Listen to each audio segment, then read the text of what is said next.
Still wish that was a little bit more accurate. So welcome to the Blessing and Cursing podcast on this Mother's Day episode. We scoured our Rolodexes and our phone contacts, and we looked for the most expert mothers we could find, and we found me and Philip. Hey, that's of course a joke. Honestly, I forgot it was Mother's Day today until yesterday. And Savannah was brought up. She's like, "When is Mother's Day?" And we were like, "Oh no, it's today. It's today." Really good Sunday school lesson today, by the way. I like the open dialogue conversation.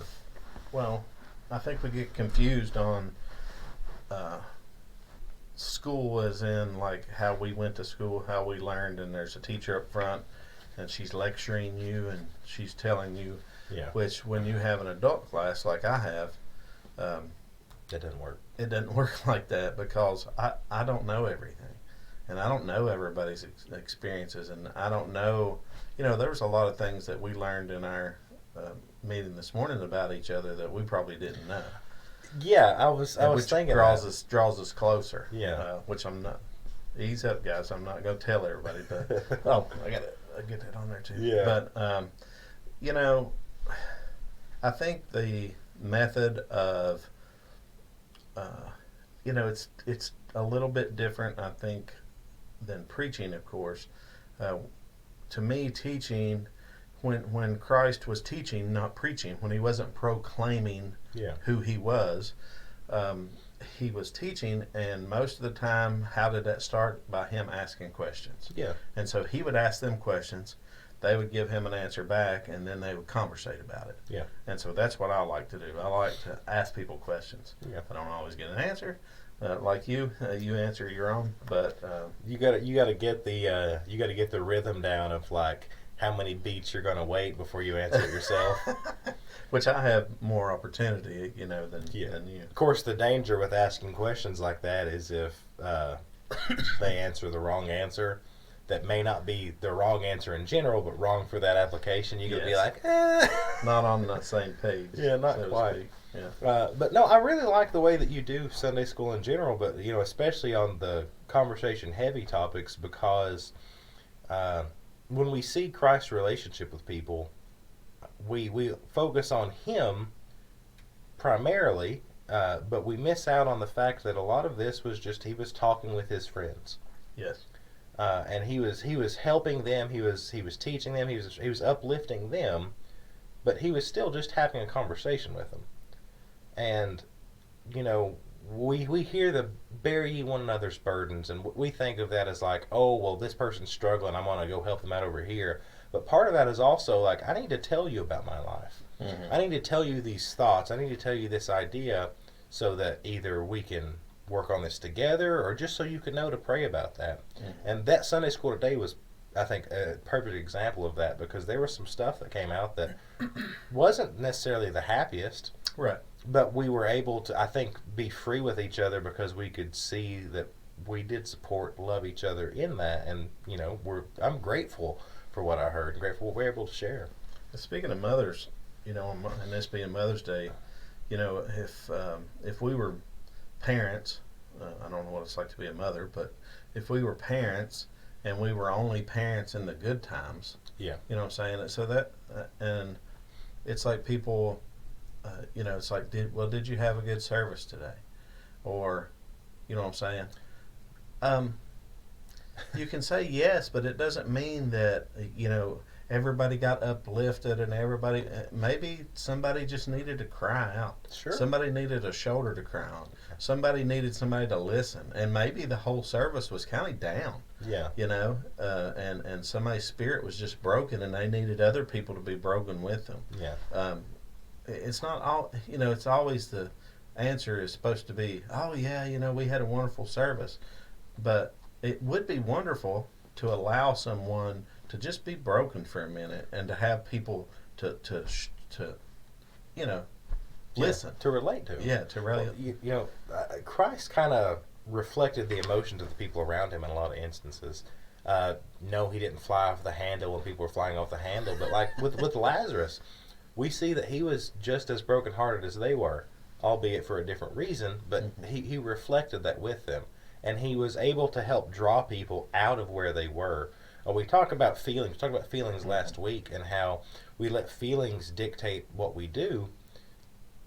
And we can't really help that a lot of times. Right. But we can, as third party spectators, see see the signs of someone else going through something and maybe help pull them out of that. Or, like you said, sometimes you just need somebody to be with you. Yes. Now, again, that's dangerous. It is, but I mean, like, I'm thinking, like, you know, if we're to be like Christ and Christ is in us, then, like, when I think of when the disciples were on the ship and Christ was asleep in the stern. Yes. Right. So he was in the same storm. He was just in a different mindset. Yeah. You know, and so we can be in the same storm with people, but just be in a different mindset. Yeah. Is that this is not the end of, yes, this is bad.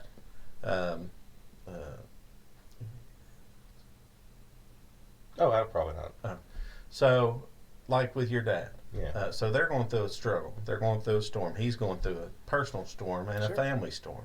And so it's not that you know, the storm's not there or whatever, but I'm sure it would feel good if there were people that just going through the storm with him that keeps a different mindset, because Yeah. because we're not absolutely 100% personally tied down to that problem. Yes. Because you can't be. It's his to bear. Yeah. But you know, if he had people that just a shoulder to cry on, somebody to listen to him, somebody to just say, yeah, this sucks. Yeah. You know, but and that's you know, I think a big misconception of Christianity is that once you become a child of God, that nothing is going to happen. It's not that nothing's going to happen. It's just your mindset changes. Was Christ in the stern of the ship? Was there a storm? Yes. Was the ship being tossed to and fro? Yes. Yeah.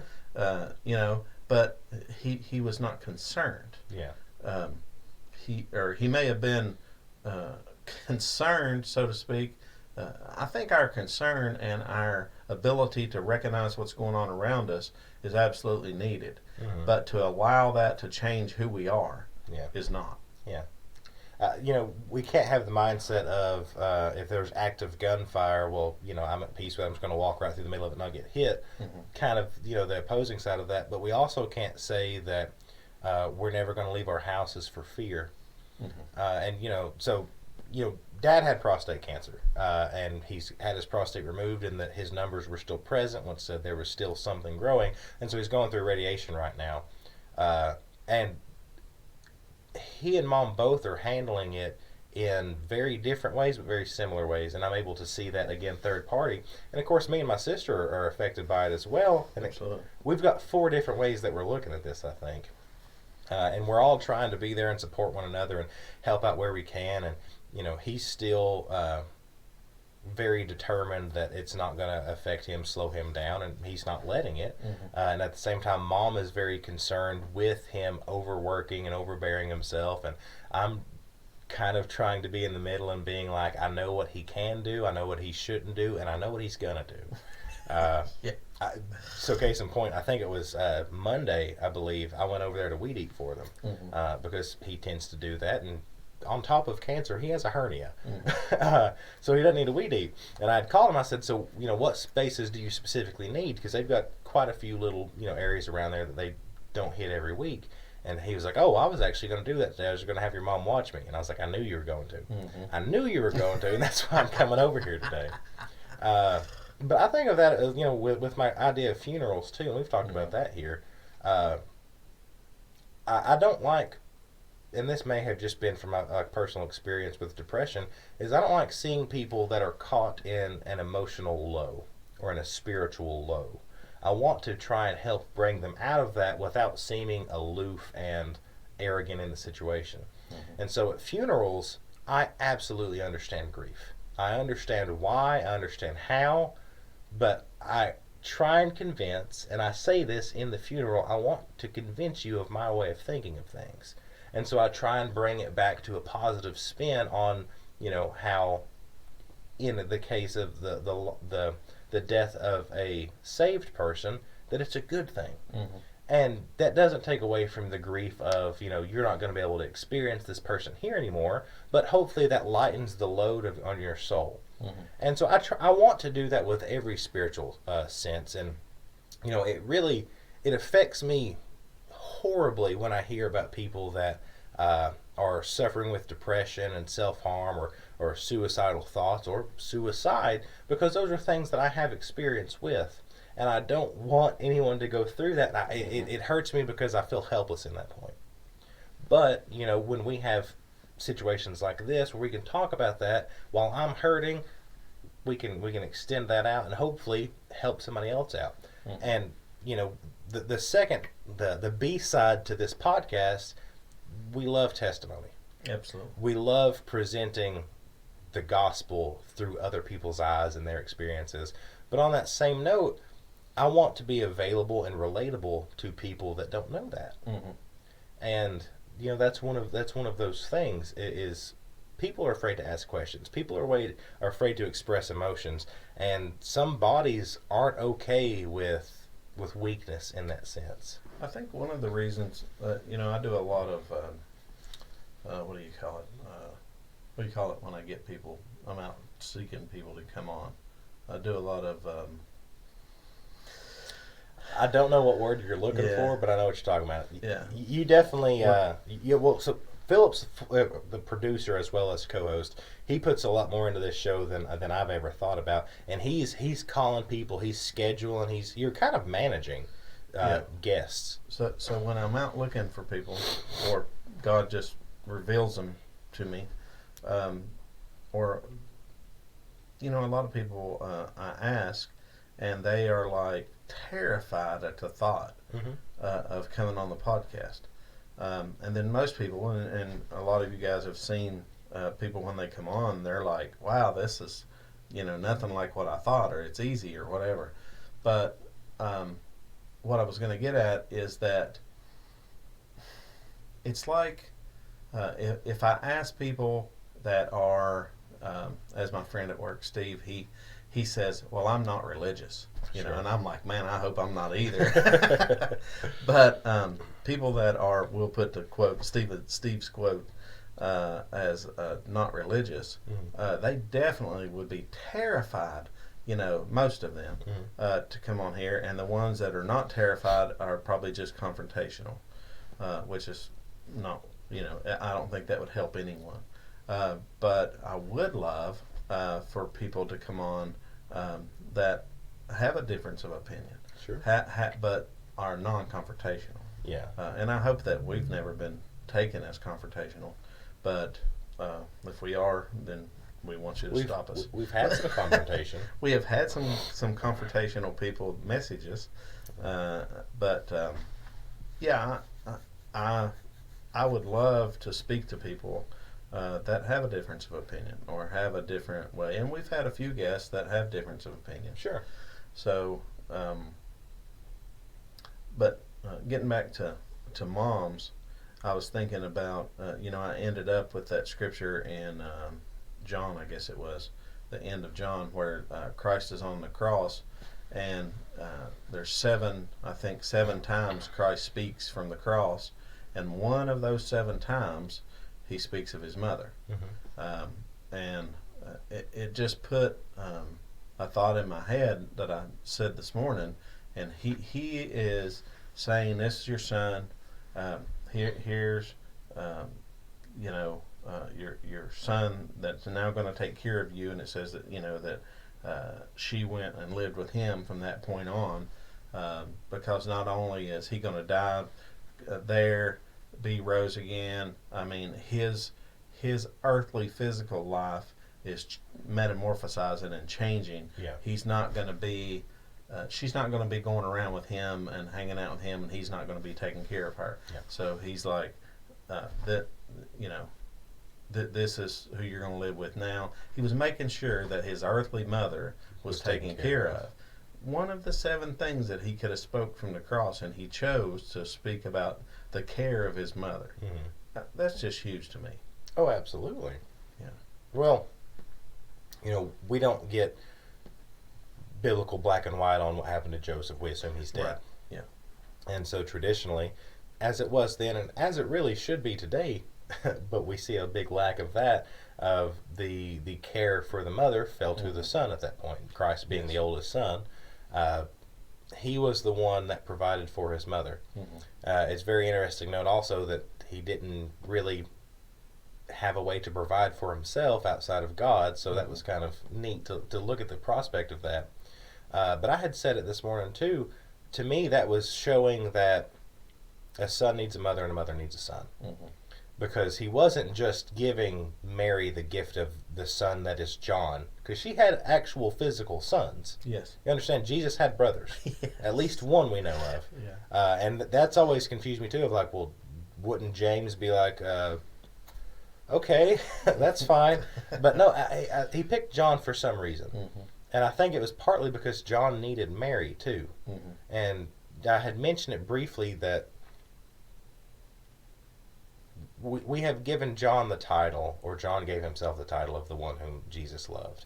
And I think that Christ's death would have affected John, I don't know, worse, but differently than it would have the other disciples. And I believe that by basically saying, Mary, this is your son, John, this is your mother, Mary would have understood better than anybody what was happening. And whether she understood his resurrection and all the things that happened after, she absolutely understood his death was necessary. So maybe that was just, at least in that moment, Mary, look after John, because he's going to need you. But it could have been on the transverse of maybe John understood, and it was look after mom, because she's going to need you. Like I say, I think they needed each other more in that moment than any ever time before. Yeah. But as you were talking, I was thinking that at least in my lifetime and what I've seen from mothers around me is that they really get it. Yeah. You know what I'm saying? It's like we're like, I don't know. What's that book? Men are from Mars and women are from Venus. I think so.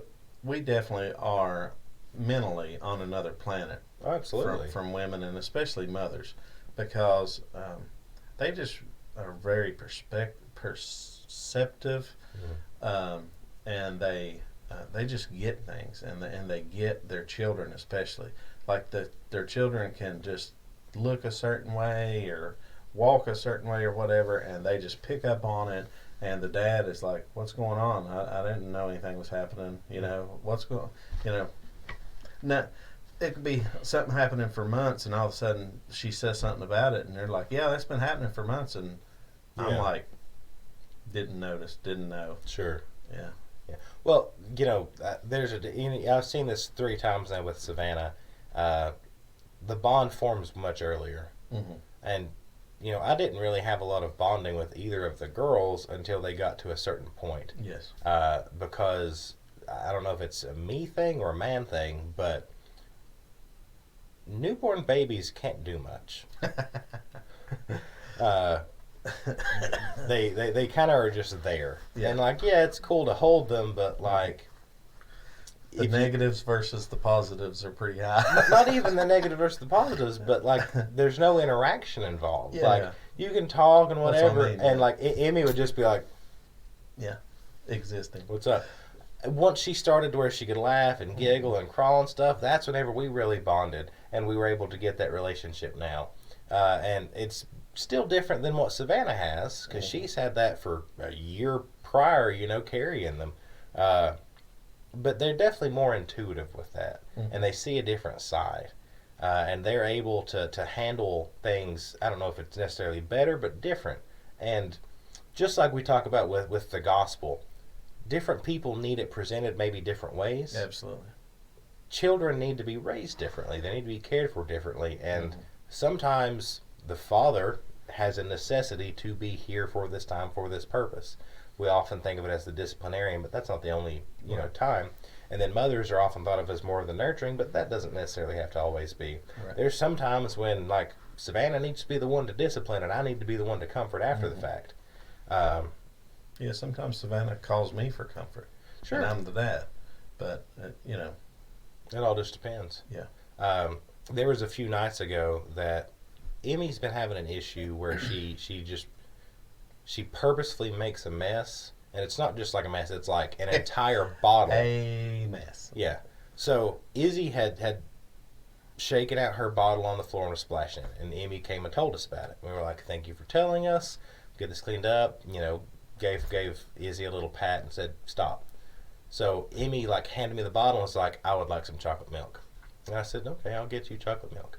So I gave it to her. Well, we're in the kitchen. I don't know if we're cooking, whatever it is, and we look over and she's taken the entire bottle and dumped it on the couch, not on the floor, on the couch. Mm. So by this point, this is the 100th time we've heard this. I'm irate. I've lost it. I have snapped like a war victim. Like it's gone. Yeah. So I'm raising my voice and I set her down. I'm like, why? Like, explain to me what your thought process is. I don't baby talk to kids. I talk to kids like they're adults, and I think that's why Emmy can talk so well now. And so I was like, what is going on? I said, look at this. We pulled the couch out. It was all on the floor. It was. I'm still mad about it, obviously. I see. And so I gave her a spanking, and I gave a spanking too soon. Mm-hmm. And by that I mean, like, I was still like heated, Mm-hmm. and it was probably more than she deserved. Yeah. And I kind of talked to her after the fact, and I've really been emotionally tore up about that. And then like last night she had done something, and it wasn't to that level, obviously, but she kind of looked at me like, am I about to get in trouble? And I was like, not for me. Because I realized that I have stepped too far at that moment. Yeah. And so at that point, Savannah has to kind of come in to fill in the gaps for that. Right. And she's very good at that. And then sometimes she gets, we kind of have that balance there. Everybody's human. Yeah. And don't take that as like I hit my kid or anything. There's a difference in discipline and disciplining in anger. Yeah, well, yeah. And, that was where the line was, and we learned that. Those are the only times that, when I have said that Dad said, you're going to get a whipping. Yes. Those are the times that he was angry with me. Most of the time, as soon as he found out something, I just got the whipping then. It wasn't, you're going to get a whipping. Yeah. It was when he was angry, and then he needed to cool off and collect his thoughts, because the worst part of the whipping was, like you were talking about, when you sat down with her, that would destroy me. Yeah. I hated that part. Give me the whipping all day long. Yeah. Make me bleed. I don't care. Sure. But just don't sit down and talk to me and tell me how I have, went against everything you say, and I couldn't stand that. Yeah. Parenting's hard. Oh, isn't it? I really don't like today's culture with the idea of parenting, because it's either like here's this formula you have to follow and it'll give you the perfect kid, or like you can't do anything and they have to govern themselves. You just make sure they don't die, parent your kid. You can't do either of those things. Right. Because every kid is individual. Mm-hmm. Izzy and Emmy have very little in common personality wise from what I can pick up. Savannah would tell you differently, I assume. I think they're totally different. I see that. But, I sat her down and I talked to her, and I'm like, listen, here's the issue. First off, you're making a mess that we have to clean up time and time again. Your mother's sick of cleaning up messes because she's there all day, so she's constantly cleaning. And I said, not only that, you're wasting product. Milk is expensive, kid. And I remember specifically, and of course she doesn't understand this. That's the same. I was like, her. your mom's cleaning this up, and she's upset about cleaning it up. And I said, I paid for that milk, Emmy. And I said, you're costing us No money. concept. No, and the whole time she's like smiling, and she's like, she's trying her best. Like, I bet I can make Daddy laugh, and like this isn't gonna happen. And that was kind of feeding I need into to change his mood, because he's just really upset. Yeah. And she doesn't get that. And of course, immediately, like once the spanking was done, like I talked to her and I was like, this is why this happened. Because she understands why she gets spankings, because Savannah was like play smacking me, and she like spanked Savannah, and it was like, Mommy, you were mean to Daddy. She gets it. But she crawled up in my lap, and she was like nuzzling to me, and she was like, I'm sorry for that. And like I was like, I'm sorry for acting out of anger, let's talk about that. It was fine. But I think about the people that don't have that other counterpart. Oh, yeah. And I think we talked about this last Mother's Day, because it's kind of a recurring trend. And, Joe had mentioned, like his mother was his mother and his father a good portion of his life. And I think about a guy that I work with. just got in trouble at work because he was on the phone with a friend at a job, and he talked about the importance of being married when you have a child. And he got in trouble at work? Because the customer was a single mother and overheard. He didn't say it to her, didn't say it about her, didn't say it near her. She just overheard him talking. And he got in trouble because she called in and complained about it. Okay. What he said was absolutely God's honest truth. Yeah. And I think that's why. Yes, you can absolutely, and people have done it forever, Yeah. raise a child as a single parent. But that's not how God intended it to be. Yeah. God wants us to have relief, to have help, to not have to do both those roles. Mm-hmm. And I think about, today's world, we have this concept of like, we don't need spouses. We don't have to get legally married. We can just be boyfriend and girlfriend for the next decade or so. And we don't have to have this legally binding idea to be parents, or, we're going to raise this kid on our own. We don't need this or that by choice. Mm-hmm. That's detrimental to the child. And that's detrimental to you, however you look at that. I don't think there's any single mother out there that can look back and say, I'm glad I did this on my own. By choice. Yeah.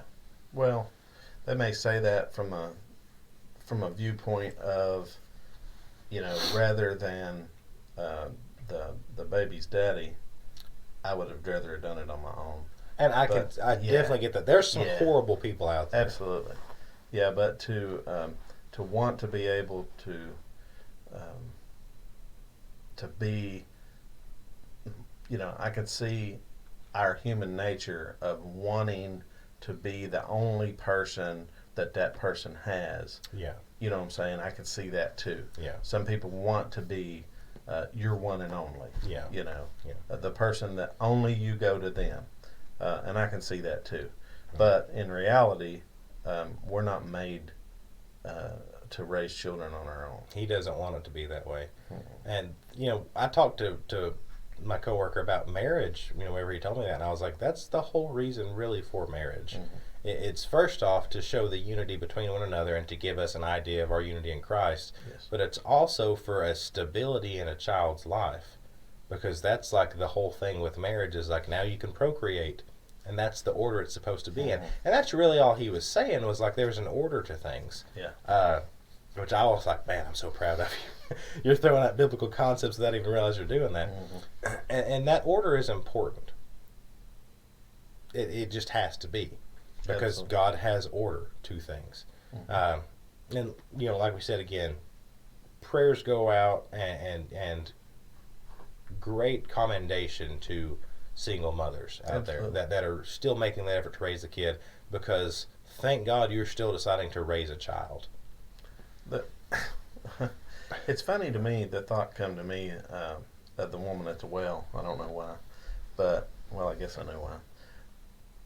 So, the American church of today, and a lot of other places, if someone is a single mom or young in a church and they get pregnant out of wedlock, the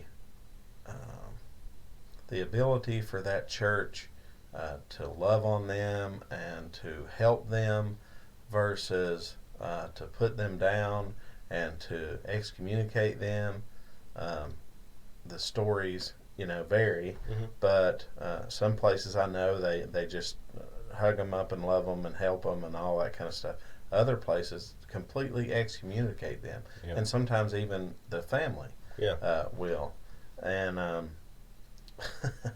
just don't understand that. I don't understand the excommunicating.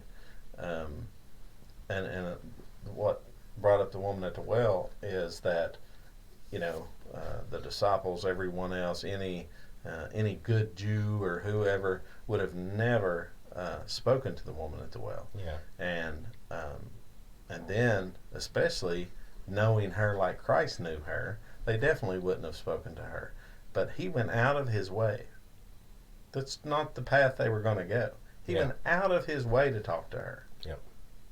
He also went out of his way to make sure that no one else was going to be there to disrupt that. Yes. And you bring up a fantastic point. There's a lot of churches out there that do, dote on, love, support, and help people in that situation. Sure. And there's just as many that will Yes. just completely say, we want nothing to do with you. And I think a lot of that is prideful because it's saying, like, we don't want you to be associated with us. That's what I'm saying. And, Yeah. you know, like, you don't have to... Same thing with the family. Yeah. Yeah. You don't have to support that decision. You don't have to like the fact that they were pregnant out of wedlock or whatever it is. Right. But what makes that worse than what you're doing? They still need support. They still need love. Mistakes happen. That's fine. They shouldn't have to weather that storm alone because you don't have to. Or like, you know, I'm not going to say who or what the situation was, but like one of the people in Sunday school was talking about this morning, there may be a situation that happens, and then the child takes the blunt of the issue. Sure. You know, and there's some discomfort, there's some maybe some lack of money, there's some you know, whatever that happens from these cases, and then they take it out on the child. Yep. You know, this child is the object, and It's because of you that my life is this. yeah, and then your anger is pointed toward that child. Yeah. I just never understood that. You see that just as much. Absolutely. And, you know, the big controversy now in politics is Roe versus Wade. And another coworker came up to me and he asked me what I thought about it. I said, buddy, I got 3 kids. Obviously, I'm very pro-life. Yes. And, of course, we discussed the ins and outs of that. Leave on that for a minute.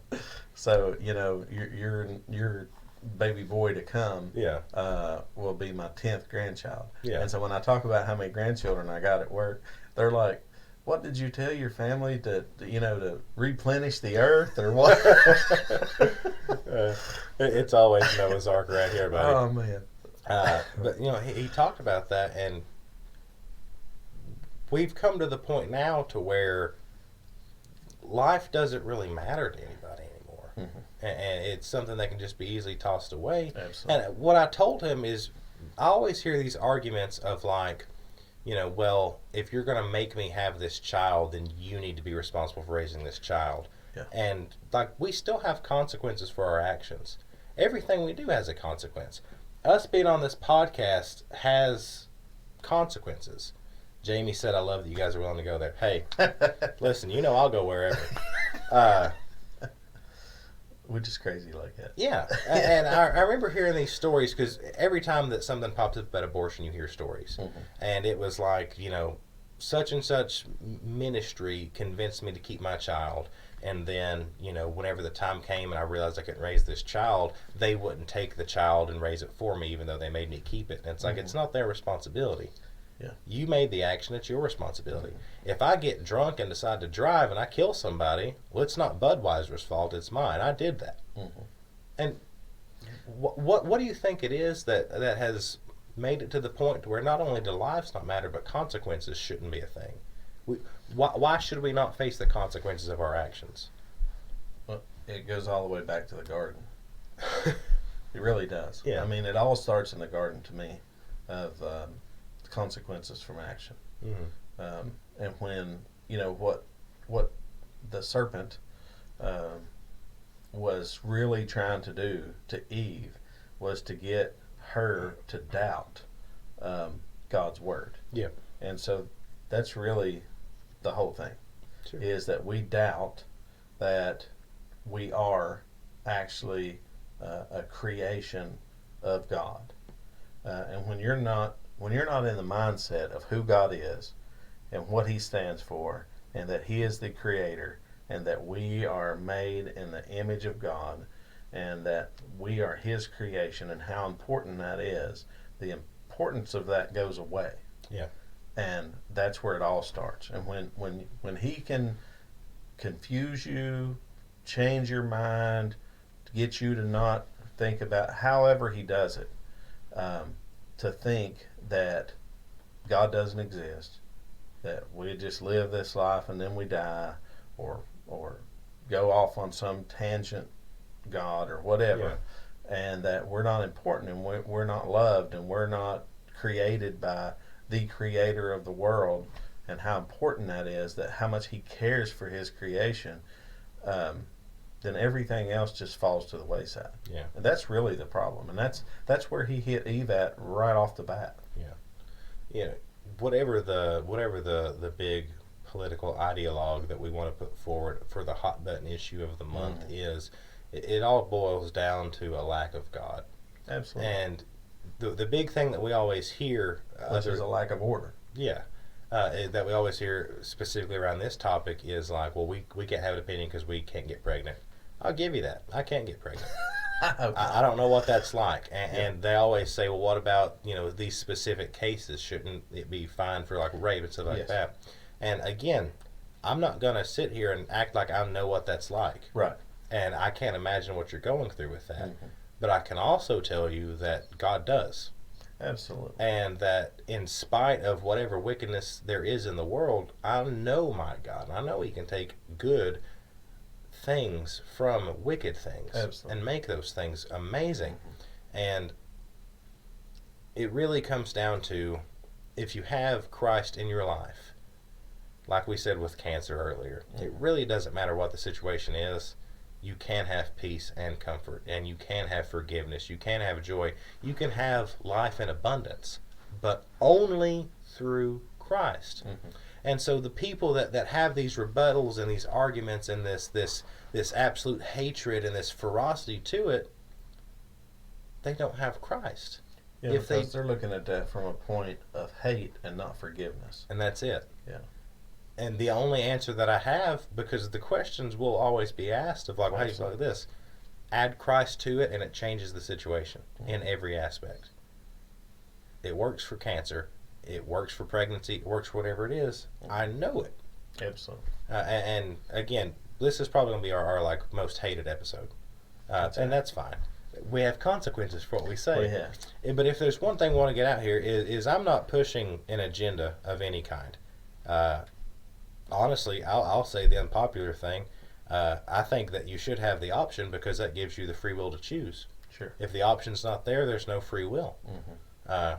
And that's something a lot of people don't really like to hear. Or people will do it, like, how do you say it? Like unsafely. Yes. Yeah. Yeah. And I don't think anybody wants that. No. Yeah. I want all lives. Do you want to lose? Do you want to lose 2 lives for one? Yeah. You know what I'm saying? I I don't like that. As much as I despair over abortion, I would not want someone to be able, like you say, to make that choice. What I think where we failed at is why people are making that choice. Yes. Because they have no concept of God. They have no idea of the life that's there is a creation of God. They have no hope. And they have no hope. They have no forgiveness. They have no love. They have no Savior. Yeah. And that's the heartbreaking part of it. Like, we mourn all the lives lost, not just from abortion, but from suicide, from drugs, from alcohol. Absolutely. It hurts me just as much to hear about those things because that's still a life lost without Christ. If you raised a child and that child is 16 and living a life of drugs and overdoses and dies, it's still the lack of who God is and that they're a creation of God, or they commit suicide or whatever. It's the same thing. Yeah. It's we're not here to control you. Oh, Let's get that out there because that's the big thing. God's not either. Yeah, my body, my choice. I absolutely want you to have your own life, but here's what I want to get forward above all things, is that I love you and that God loves you, and I want you to know that. That's really what she said. She wants God to take away her free will. I would so much rather just obey and have no other option but to do right by our God. I said what I said. You absolutely did. But here's why we have free will. It's so that we have the option to love and so that He can love us. It reminds me of Paul. Yeah. Paul said, when I would that Yeah. I would do good, I did evil. Yeah. Yeah. I mean, that's I get it. I absolutely human. get that. It's a human thought. But yeah. He gives us free will because that's what gives us the availability to love. Because you can't love if you're forced into it. or give us free. How about this, Jamie? If He give us free will up to the point of accepting Him, And then take it away. after we accept Him, we Yeah. don't have free will Yeah. anymore, and we just follow Him. Let me choose to love you, and from that point, Yeah. please make it easy. Absolutely. But that's not how it is. But yeah, so I don't know. You lost your thought. Absolutely, I did. I didn't. Believe me, we didn't sit down here today and think that we were going to be talking about this. It was Absolutely just another not, Mother's no. Day idea. But regardless what we're talking about, it all does boil down to God, as it should. Yeah, absolutely. We've struggled with mental health. Mm-hmm. That's one thing we talk about quite a bit, and that's something that's not easy. And it's, at times, it feels like it's easier to just say, you know what's better than struggling with mental health? Just not living anymore. Mm-hmm. And that's what our mind tells us to do, and that's the easy way out for that. But God gives us the love and the benefit to work past that. Mm-hmm. And it really all does come down to, I still have no concept of how I lived as long as I lived without God. Right. I don't know how people that don't know God have a marriage. I don't know how without God you can raise a child. I don't know how to live without God in my life. And so the people, once you have Him, that's your mindset. right, Yeah. the people that live their life and struggle through this and wage this war, I pity them. Not in like a pity of I'm better than you, but pity as in like I feel so horrible for you. And I wish I could help, and this is my attempt at helping, is to introduce you to Christ. Right. Because He gives you comfort, He gives you peace, He gives you understanding. Yeah, I pray that people don't think that this is a bashing session. Please no. Yeah, this is a cry. Yeah. We're not the kind of people that are going to stand outside of a clinic and scream at you. Absolutely not. Like you say, I agree, and this may even get us on the other side of the fence. But I agree, like you, that if you don't have that opportunity, if you don't have that choice, it's no different whichever way you want to put it. Like if you grew up in a home, and boy, she's really typing. If you grew up in a home that is, so strict, like I talk about that I grew up in, and you really don't have any choice, any opinion of your own, any way to see who you really are or what's there or whatever, and not just guided through that. And that's why I think I keep going back to Jesus in the stern of the ship. He didn't tell them don't cross when it's windy, and He walked across and they got in the ship. Yeah. He was in there with them, and He was in the same situation, and He just was trying to teach them, I think, I just told Stephen the other day, I said, a boat don't work, a boat don't float unless it's surrounded by water. Right. And it doesn't matter how much water's on the outside of the boat, it matters on if the water's getting in the boat. Yeah. And so, He's like, I'm in the boat with you. You're with me. It doesn't matter what's going on around us. And that's even your message this morning. That's what He's trying to teach His disciples. It doesn't matter what it looks like to you. Just listen to me. Yeah. Just tell me. I'm telling you, it's going to be okay. It's going to look really bad. Sure. But it's going to be okay. It's going to be better because of this. Yeah. And we just can't see that because what I say in Sunday school a lot, we just don't trust Him. We don't. We really don't. Well, we very much like Peter, we say we do until we think we know better. Yeah. And then it's like, I got this. Yeah. Like you were fine up to a point, but Yeah. I'm gonna take it from here. I try and simplify things down, and really it's whatever happens is going to happen whether we want it to or not. There's some things in our control, but the vast majority of things are not. And so we have to make the decision how we react from that point. That's in our control. That absolutely is. Yeah. And so whatever is thrown at you, whether it's a consequence of your action or someone else's, it's at you. Okay, what are you going to do about it from here? Reaction. The storm's coming. You don't have windows on your house. Right. what are you going to do? Are you going to lament and just moan and groan because there's a storm and your house is going to get wet? Or are you Right. going to start boarding up windows? Mm-hmm. Dad's got cancer. He had every opportunity to just give up, lay down, and say, "This is how it's going to be." Oh well. Yeah. I didn't want him to do that, and he didn't do that. Right. So he progressed forward, and we're going to work on this thing. We're going to get this knocked out. Right. That's it. That's absolutely it. Mm-hmm. Life throws depression at you. Absolutely. Okay, so you get the option. Are you going to listen to the depression, or are you going to try and figure out a way to go around that? Mm-hmm. You sin. Consequences come. Absolutely. What are you going to do? Are you going to hold on to it? Or are you going to give it to Christ? Because guess what? That's what he wants you to do. He wants you to give it to him. Mm-hmm. He takes that burden from you. He told Joe to move forward. Yeah, that's Move on. That's perfect. Yeah. Yeah, because Joe's big thing is he was hung up and still at times goes back to all the years that were wasted without Christ. Mm-hmm. He doesn't care about that. He cares about the here and now. I don't think there's ever a point outside of reading Scripture that Christ says look backwards. Right. Yeah. Ever. Mm-hmm. He says, what are you doing today? What can you do today? So you did this here. Okay, I'll handle that here. What are you going to do now? Mm-hmm. The woman at the well had a past. Mm-hmm. The woman at the well had a past that got her ostracized from a community that was already kind of ostracized. Yes. Outcast of outcast. And he brought it out. He said, here's your situation.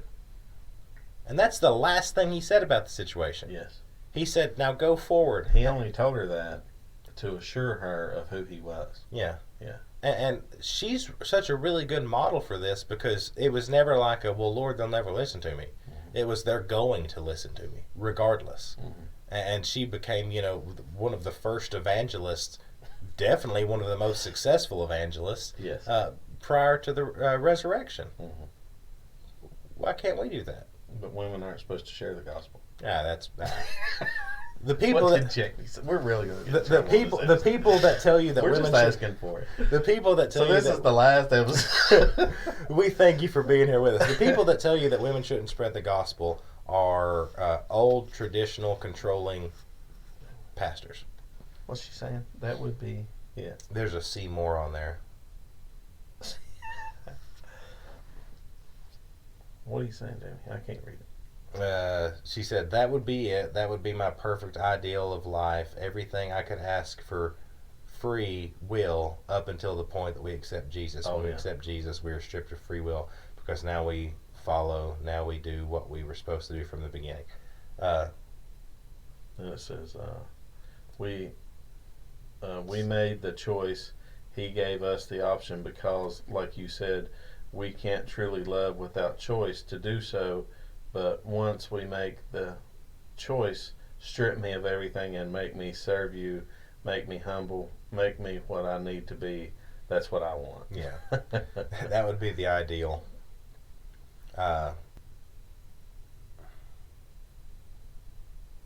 That's it, though, man. He Yeah. fulfills all our needs in a way that we can't even explain. Yeah, it's a and again, quoting Paul, it's like Paul says, we have to die daily, you know.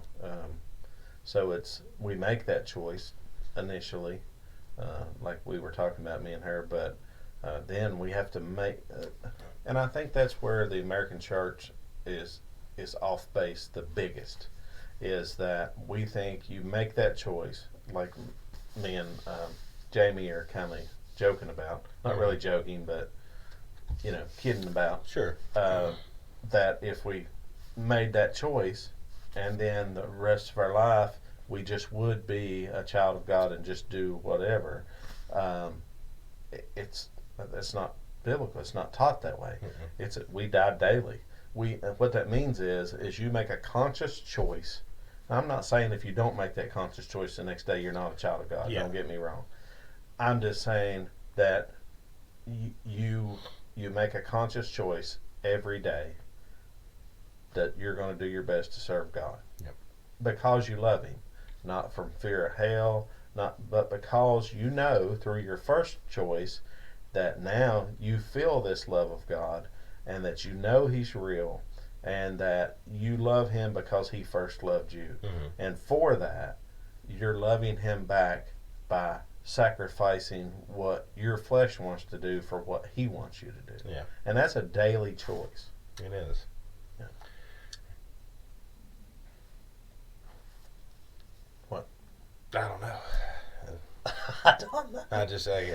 I'm still caught up on just what all he gives us, what all he allows us to do in spite of ourselves. What'd she say? After her big message, she said CYDCCA, and she's saying that her kid put that on there. Oh. I think that's really what I've got for us today. You got anything else on your heart? I pray this is not our last episode. No, I don't think it will be. I pray that everyone, if you've made it this far, I pray that you see that everything we do is with the best of intentions, and that intention being to show the will and love of God. Yes, absolutely. As we may not always come off that way. No, we probably don't, and we may say things. We may get it wrong all the time. Sure. But the intent is always just to show you the love and will of God. And I pray that you got that today. So, mothers, we thank you. We are grateful. We quite literally wouldn't be here without you. But we definitely wouldn't have the life we live without you all. And single mothers out there, we commend you. We respect you. We pray for peace and comfort in your lives. Soon-to-be mothers, would-be mothers, every mother that can be incorporated, thank you so much for what you have and what you've done for us. God bless you. Thank you so much.